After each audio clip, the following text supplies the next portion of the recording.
Hello and welcome to another episode of Distant Words. I think it's been a while, hasn't it? And anybody that follows this channel on a regular basis will know that I have a little bit of a fascination with words, and in particular on this channel anyway, with either British English or American English words.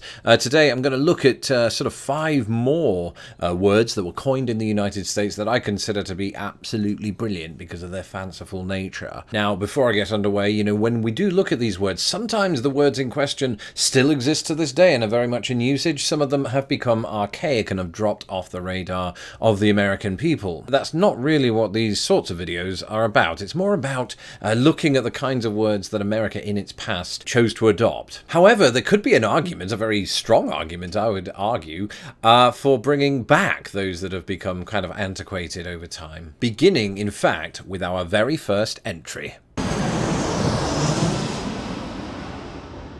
Yes, sockdologer, there's a word I've not heard since 1873. Actually, I'd never heard of it until today, and there's a good reason for that. It has been on very declining usage since World War II.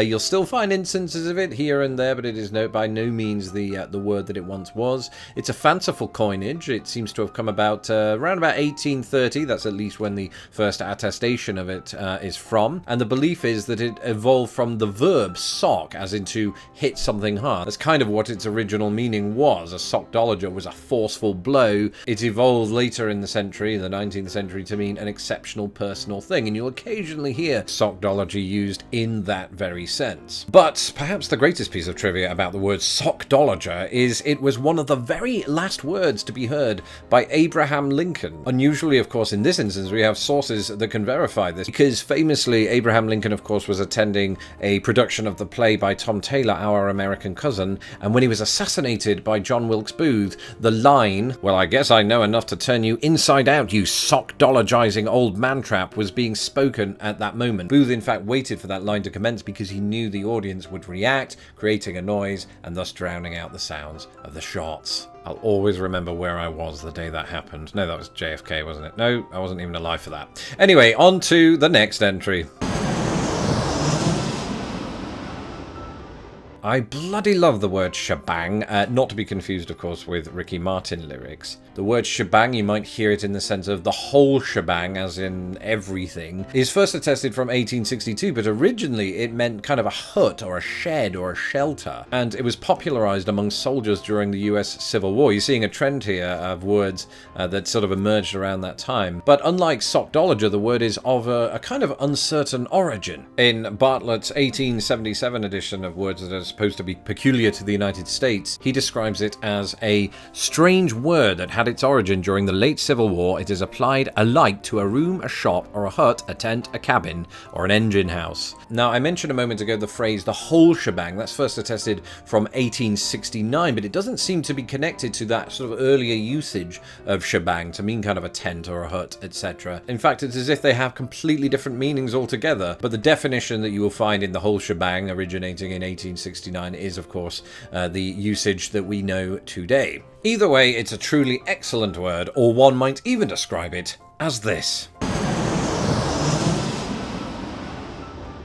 When I looked up the etymology of the word bodacious, I was expecting 2 things. Firstly, I was expecting it to have been coined either on the west or the east coast, and for it to have emerged in the 1980s. Couldn't be further from the truth when we're talking about American coinages. Yes, not only did it arrive in the English language via southern US slang, potentially from an earlier word bodaciously to mean bodily or totally, or more probably as a blend of the words bold and audacious, but also it wasn't even coined in the 20th century. You actually have to go back to 1837. You find the first instance of it, or at least in the adverb form of bodaciously. And so it puts pay to this idea that, in my mind, that it's an 80s word. I always think of the Teenage Mutant Ninja Turtles or Bill and Ted or those sorts of people using it in an 80s slang reference. There's a good reason for that. It was popularized once again in the 1982 Hollywood film An Officer and a Gentleman. So really it was just a case of a lexical comeback. The word had its popularity popularity in the 19th century. It sort of slowly died out and then it was brought back by a film. So words will often have comebacks. We saw this with the word bloviate. It was popularized for the first time in the 19th century. It sort of died a death and then it was brought back in the 1920s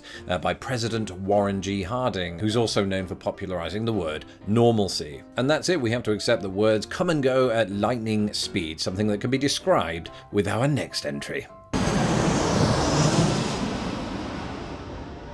Lickety-split, I do occasionally still hear that to this very day, though I think often ironically. You might hear it in sort of 1950s films, but it's actually much older than that. It dates back to about 1852 in American English from earlier usages, lickety-cut and lickety-click. Don't often hear those usages, and even simply as far ago as 1817, the word lickety was being used, and it's probably a fanciful extension of the word lick, not as in to lick something or to lick someone in boxing, as in to beat them. Don't know why I did that. But as in very fast in a sprint race, and that sort of goes back to 1809, that particular usage of lick. One of those great words where you've got kind of the repetition of the vowel sound, the le and the sple. I absolutely love it, and I will use it more day in conversation. And, you know, one could move lickety-split while doing our final entry. I don't know why I went high-pitched. Bring it.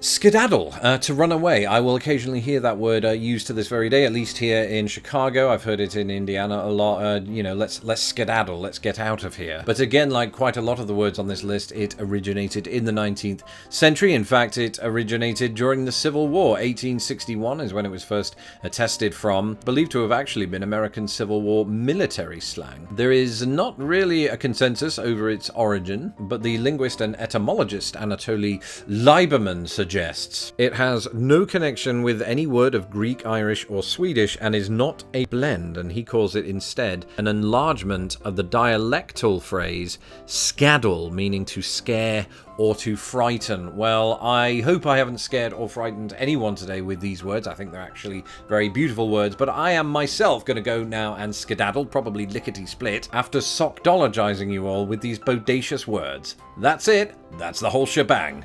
Goodbye. Thank you for watching this episode of Distant Words. Don't forget to hit my stupid little face to subscribe, and please share this video with the world. Hit me up on Twitter, Instagram and Facebook, and if you'd like to support this channel, please do so at patreon.com/lostinthepond.